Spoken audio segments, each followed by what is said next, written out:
বাবারা এই লাভটা কিভাবে রোজগার করতে পারি? গাউসে পাকের মতো ওলির জীবনী আমাদের সামনে আনতে হবে।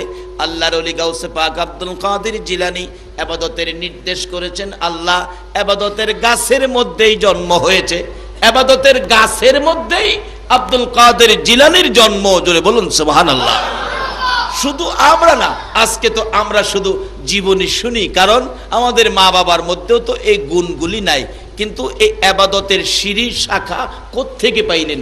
আব্দুল কাদের জিলানী রহমাতুল্লাহর ইবাদতের জন্য এত পাগল কোত্থেকে হলেন? ইবাদতের গাছের মধ্যেই জন্ম হইছে। আমরা তো ছোট সময় কত কিছু করে খেলি।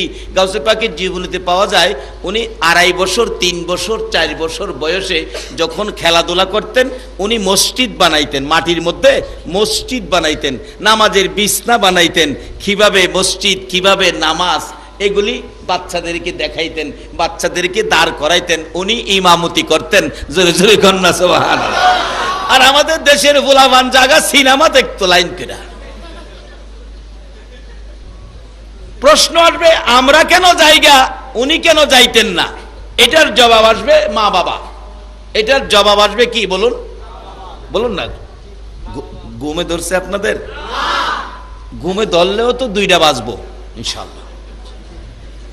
মা বাবা কেমন? মা বাবা, মা বাবার মধ্যে যে ছিল ইবাদত, আসলে মা বাবার মধ্যে যেটা থাকে এটা তাসির সন্তানের কাছে পড়ে। বাস্তব আব্দুল কাদের জিলানী রহমতুল্লাহর বাবা, যিনি আবু সালেহ জঙ্গি মুসা, আপনাদের মতো যুবক যখন ছিলেন, বিয়ে শাদী করেন নাই, উনি তখনও ইবাদত করতেন। আমরা তো রেডিমেড ইবাদত, বিয়ের আগে কিছুদিন টুপি টাপি লাগাইয়া ভালো দেখায়, যাতে এলাকার লোকজন বিয়ের প্রস্তাবে কেউ জিজ্ঞেস করলে মানুষে বলে না ছেলেটা খুব ভালো নামাজ পড়ে।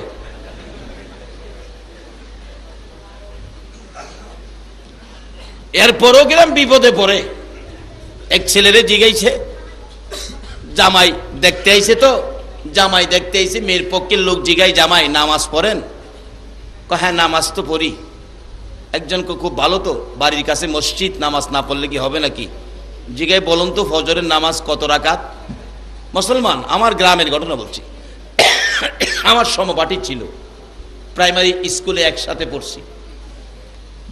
হ্যাঁ কয়ে বইছে ফজরের নামাজ 8 রাকাত। এর দোষ নাই তো, কে জানি শিয়াইছে তোরে যাই জিগায় আজকা সব বাড়ায়া বাড়ায়া কইবি। আরে বাড়াইবে তো, বেতন কত, চাকরি করো, 10,000-এর মধ্যে 20,000 কইলে এটা গিয়া লাভ হইব। জমি কম বেশি কইলে এটা লাভ হইব, আন্তাজি কইলে তো লাভ হইতো না। বেচারা বাড়াইতাছে। তার চাচা ছিল সামাজিক মোল্লা, আমাদের সামাজিক মোল্লা আছে, সমাজের বিয়ে শাদী পড়ায়, নানান এই ভালো কাজগুলি সমাধান দেয়। এই সামাজিক মোল্লা তো চাচা পিছন থেকে কইতাছে, বাতিজা বাতিজা, ও বাতিজা,